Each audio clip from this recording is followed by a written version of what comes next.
Hello everyone and welcome back to my channel. मैं उम्मीद करता हूँ आप सभी लोग अच्छे से होंगे और आपकी प्रिपरेशंस अच्छे से चल रही होंगी। तो आप जानते हैं कि एग्ज़ाम का टाइम नज़दीक है, कभी कभी पीडीएफ बनाने का टाइम नहीं मिलता। तो जो ये क्वेश्चंस हैं, ये कल हमने जे.एन.के रीऑर्गेनाइजेशन का कुछ क्वेश्चंस मैंने अपने टेलीग्राम ग्रुप में डाले थे, तो वहीं से क्वेश्चंस लेके मैं आपसे के साथ शेयर कर रहा हूँ। ठीक है, तो साथ में ही आंसर करेंगे हम। लेकिन उसके पहले आपके लिए क्वेश्चन है, which of the following is used as a moderator in nuclear reactor. ये आपने मुझे कमेंट करके कमेंट सेक्शन में बताना है। ठीक है, तो चलिए आज का हम वीडियो स्टार्ट करते हैं। साथ में आप भी आंसर करिएगा, वीडियो को पॉज करके आप भी आंसर करें उसके बाद। ठीक है, आप सबसे पहले हमसे कह रहा है total number of contestable seats in Jammu and Kashmir. अब देखो, आपको पता है कि जो हमारे पास टोटल सीट्स हैं वो कितनी हैं, 114 है। अब ये 114 में सबसे पहले 7 सीट्स कौन सी ऐड हो जाएंगी जो डिलिमिटेशन के बाद ऐड होंगी। उससे पहले मैं आपको थोड़ा सा ब्रीफ दे दूं। अब यहाँ पे ये सारे ऑप्शंस मैंने इसलिए रखे हैं क्योंकि ये सब रिलेट करते हैं कि हमारे पास सबसे पहले 87 सीट्स थी, लेकिन यूटी बनने के बाद हमसे 4 सीट्स क्या हो गई, माइनस हो गई, वो लद्दाख में चली गई। कितनी बची, 83। 83 के बाद डिलिमिटेशन हुई तो कितनी सीट्स बनी, 7। 83 और 70 कितनी हो गई, 90। ठीक है, अब 90 के बाद और 24 हमने क्या की, रिजर्व की। किसके लिए, उस एरिया के लिए जो कहाँ है, पीओके में, पाकिस्तान ऑक्यूपाइड कश्मीर में है। ठीक है, तो हो गई टोटल 114। लेकिन क्वेश्चन में आपसे पूछ रहा है कि कंटेस्टेबल मतलब जिन पे इलेक्शन लड़ा जाएगा और जिनको कंसिडर किया जाएगा लेजिस्लेचर के टाइम पे। ठीक है, तो वो कितनी आपकी, वो है आपकी 90। ठीक है, बहुत सारे बच्चों ने आंसर किया है सही।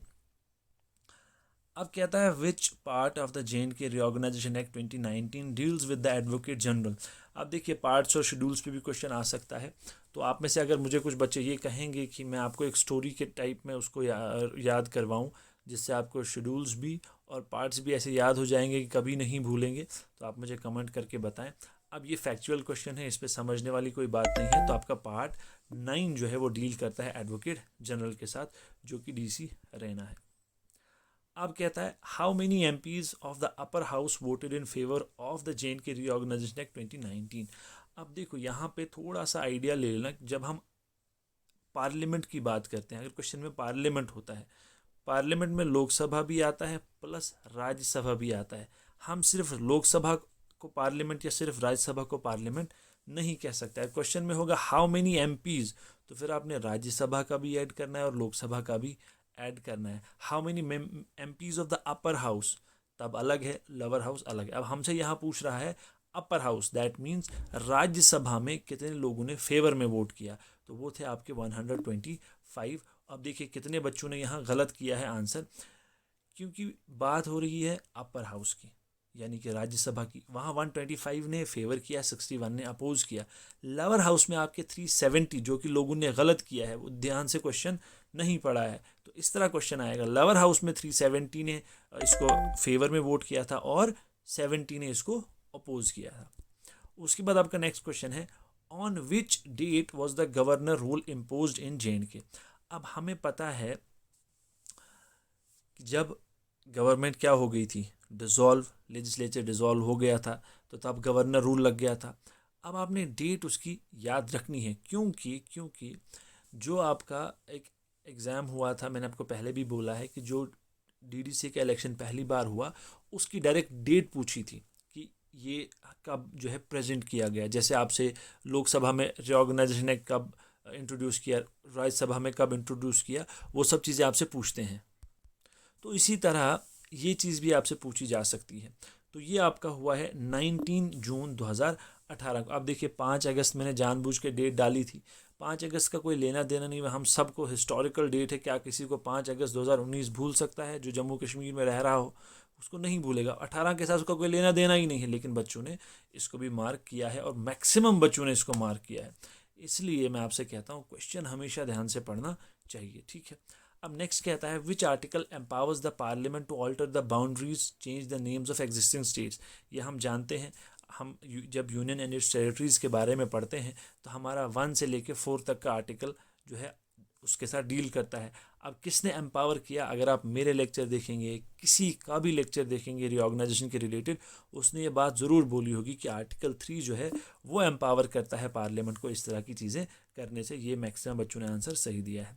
अब नेक्स्ट है the UT of Jammu and Kashmir will be administered in similarity with, कौन सी यूटी के तरीके से, मतलब सिमिलर हैं दोनों यूटीज़ एडमिनिस्ट्रेशन को अगर देखा जाए तो वो कौन सी है, वो आपकी पौंडीचेरी। ये भी सबको ही पता है, किसी ने लक्षद्वीप भी किया है बट ये नहीं इसका सही। अब हमारा नेक्स्ट क्वेश्चन जो है वो है which section of the J&K reorganisation act deals with the official languages of UT of J&K।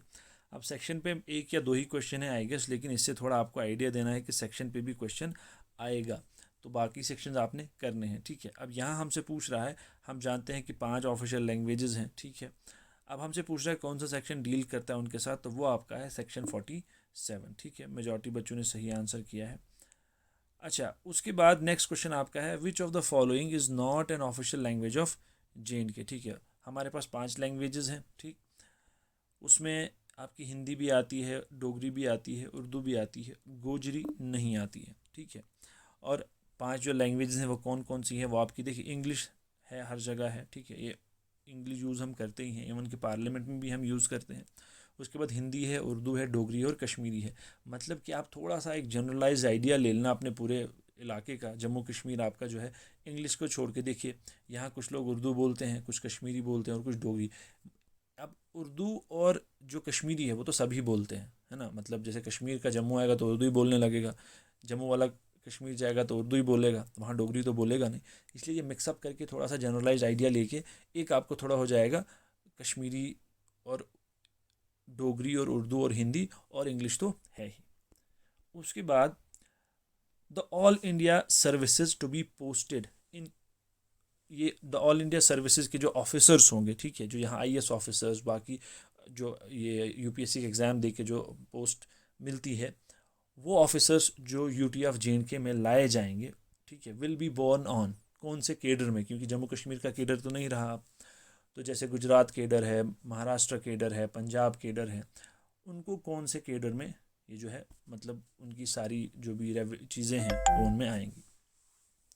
Punjab Haryana cadre, Gujarat cadre, अगमुट और J&K केडर। J&K केडर तो है ही नहीं, तो इसको ख़त्म हो गया। ये आएगा अगमुट, ये है अरुणाचल गोवा मेघालय यूनियन टेरिटरी, इसमें इनने इसको रखा है। अब इसके साथ जो आपका डील करता है वो डील करता है आपका सेक्शन 13, ठीक है, सॉरी पार्ट 13 डील करता है, सेक्शन 13 नहीं, पार्ट 13 डील करता है सेक्शन 88, ठीक है। उसके बाद अब क्वेश्चन आ रहा है, हम जानते हैं कि बहुत सारे सेंट्रल लॉज एप्लीकेबल हुए, बहुत सारे स्टेट लॉज रिपील हुए, कुछ स्टेट लॉज अभी भी मतलब सेम रखे गए, चेंज नहीं किया, जो हमने पढ़ा है।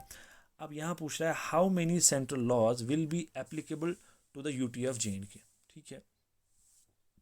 अब ये रेलेवेंट हैं, जो भी ऑप्शन है रेलेवेंट है, लेकिन आपको ध्यान रखना है कि जो सेंटर के लॉज हैं वो 106 क्या हुए हैं, एप्लीकेबल हुए हैं।